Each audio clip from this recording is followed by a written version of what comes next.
kind of like they're artificially holding them down to keep everybody happy, for the election. And then by nature, they just creep up a little bit. So I think that was anticipated regardless of who was elected the president. The major changes that people are maybe hoping for, I am anyway, the Consumer Finance Protection Bureau, or the CFPB, and all its many regulations that has been in effect for a little over a year now, or a couple of years, there's some questions and issues with it, and I think some of us in the industry are hoping there will be revamping of that. Right. But per the Mortgage Broker Association president, sounds like that's not high on President-elect Trump's menu right now. Is that what that's you're hearing? kind of what I got out of it as well. Yes. So it probably will be a lot of status quo, but status quo is not bad. No, the market has been good. Well. Yeah. So for those of you who are looking to make a move, Carolyn, why don't you tell us again? You talk of a 1/4 point increase right now.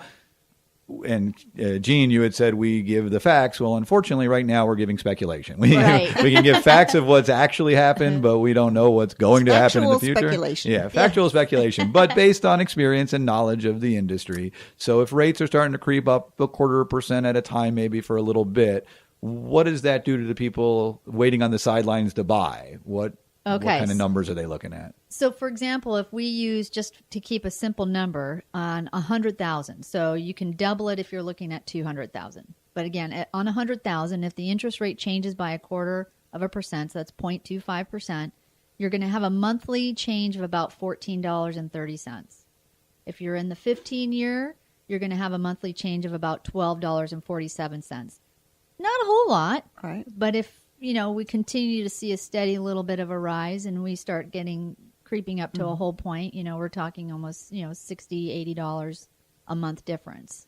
And that's per 100,000. So suddenly, exactly, if you're doubling 300,000, you're looking at almost $180, $200 a month difference, which for those who are looking to buy a home, $200 a month can make a difference. It can lower your buying power. So that's one of the things that I anticipate. And again, this is purely speculation for those of you who are listening. Right. And if you're listening on an archive and it's anytime, say, after March or April of 2017, we're here in November of 2016 right now, you'll know whether I was right or not. But my estimation is that rates will start to go up a little bit, which will affect buyers' buying power because they won't be able to pay as much. But sellers tend to be slow to adjust to that. So a seller who thought they were going to be able to sell their house for $200,000 and, that might have been what it was worth, as rates go up, that affects their ability to sell it at that number, or at least it lessens the pool of buyers. So, and sellers tend to be slow. So you might start seeing a little bit longer days on market because you might start seeing people holding on to a higher number than buyers can afford if it plays out the way I not fear, but expect that it will. Right. But then the market will adjust to itself, right, and we'll hopefully have a nice, strong real estate market like we see on the uptick right now. Yeah, I know the market, all of our statistics that come in, it's been a little slow on closings, but not because there's less buyers. It's because there's less inventory. So we still have the price of homes have been going up steadily from 1% to 3%. But the closing themselves have gone down last month, but it was because we didn't have any inventory. Right. So you can't sell what you don't have. Yes. Yeah.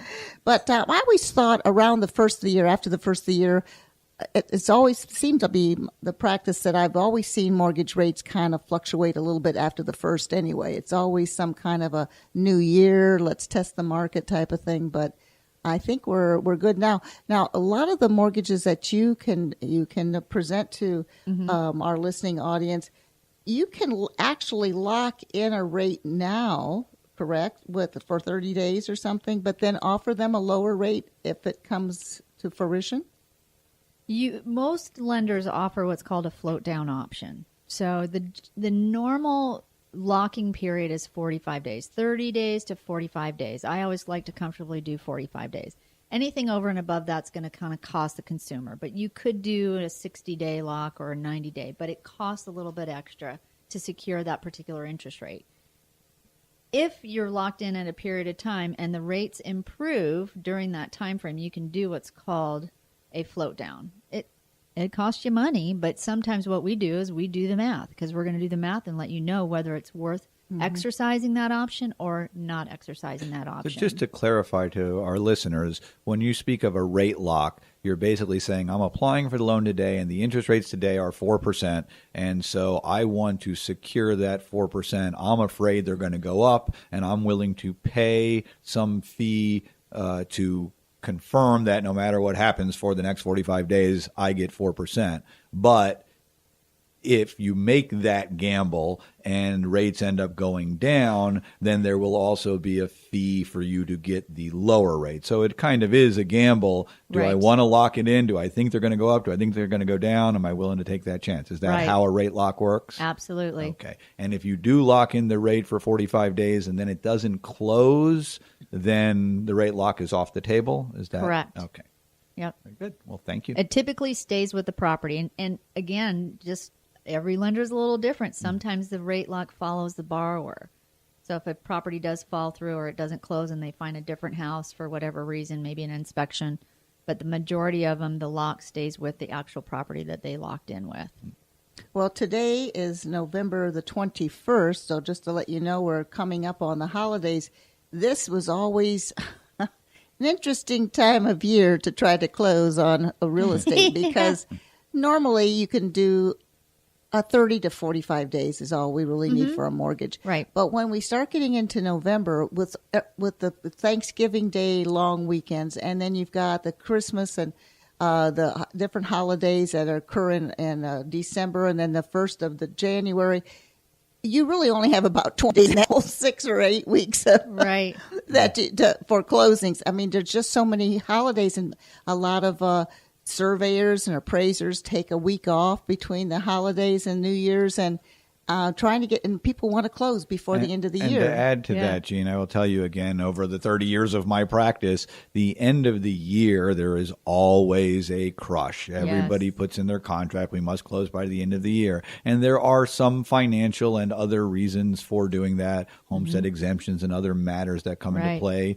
But usually it's just kind of a psychological, or maybe, again, there could be tax issues or things of that nature. But it's sort of a psychological, we want to close by the end of the year. And often it's not really significant. Sometimes yes, sometimes no. But psychologically, everybody pushes, and it gets to be tough, as you say. That people take vacations, so there's staffing issues. And when a bank all of a sudden has 30 closings on December 31st, it gets to be tough. I mean, in one office, right? In one day, so it gets to be tough. So those of you who are thinking about trying to buy or close on something, make sure you're staying on top of it and getting your mortgage broker or your title company or your attorney or your realtor any information they ask for quickly. Because if you get closer to that end of the year, especially, as the prior alluded to, CFPB, with the various disclosures that are required, pre-closing disclosures. You have, again, I don't want to get into the CFPB right now, but there's a 3-day pre-closing disclosure. And if we get too far into it, then they won't be able to close timely as the end of the year approaches. Right. And the other thing that I'm going to now discuss, because it's a little tick with me, is these estoppel letters we need from the management companies on condos and various homeowners associations. They now will not, first of all, years ago, they never charged. An estoppel letter is just basically saying the seller is in good standing or they owe money, whatever that letter states. And years ago, it was free. The management company just gave you their receipt, basically, or their yearly report showed they were in good standing. Right. Now they've got this thing where they want to charge the seller, and it can get up there pretty expensive. I've seen them up to $500 just to show that they're in good standing.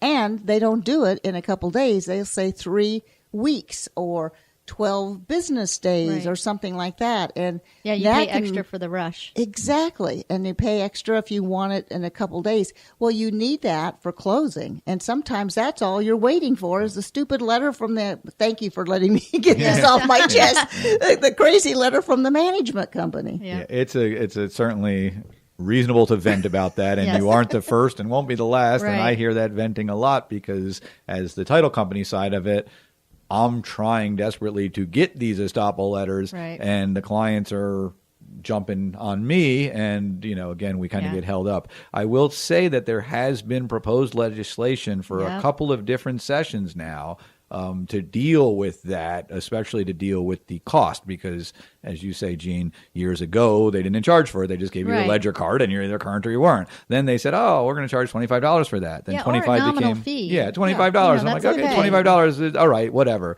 It became $50, became $100, became $150. Now a normal fee is about $250. I know there have been some higher, and there certainly occasionally you get $150, or it's $150 but $100 rush fee, or things of that nature. So there is or has been legislation proposed over a number of the legislative sessions, but to date it hasn't passed. So to date it's still a free-for-all for these companies.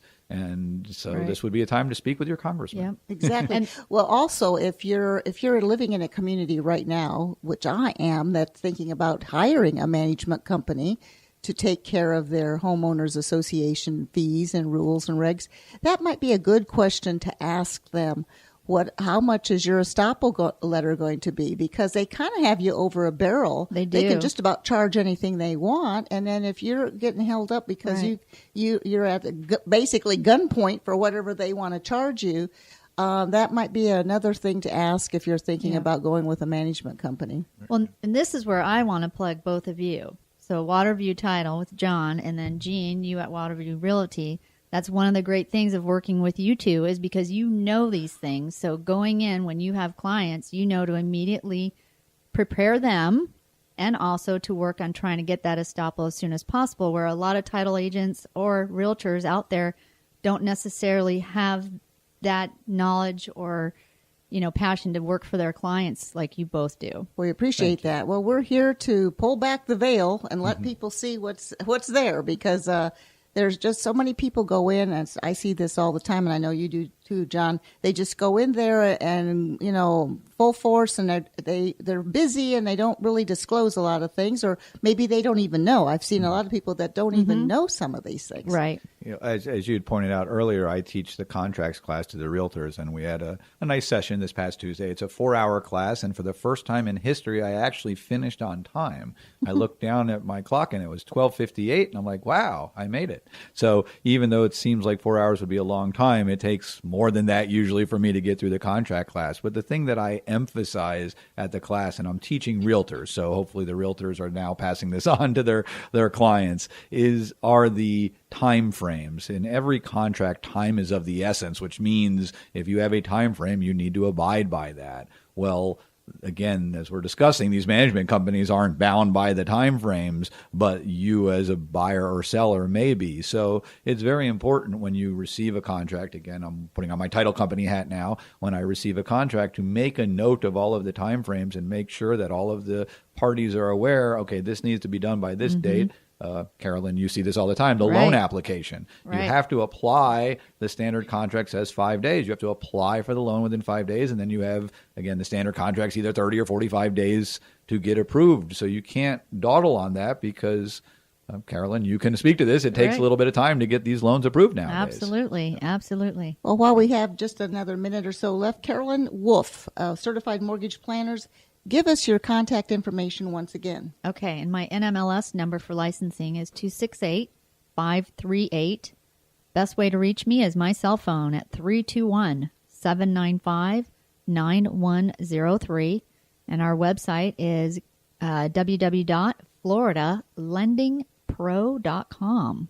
And also in the studios with me today was the co-host Jonathan Lack. Give us your contact information, Jonathan. All right, thank you. I'm with Lack & Lack Chartered, and we can reach on the web at lacklaw.com. That's LACKLAW.com, or by phone at area code 321-953-5115. And that's for the law office, but we are also Waterview Title Services, and we have separate contact information, but you can reach Waterview Title through the Lack & Lack information. And if you'd like more information about the shows we've presented in the past or future upcoming shows, you can go to our website at yourhometownsolutions.com. And I think we'll post something about the Florida's hardest hit on that today, too. So if anyone missed your phone numbers, and you can also get don't that. forget on Friday, December 2nd at the Goodwill Industries, there's a free workshop for the hardest hit program. The hardest hit program, you need to know more about that. If you're having a little trouble with your mortgage payments or you're a little short on a job situation right now, and we'll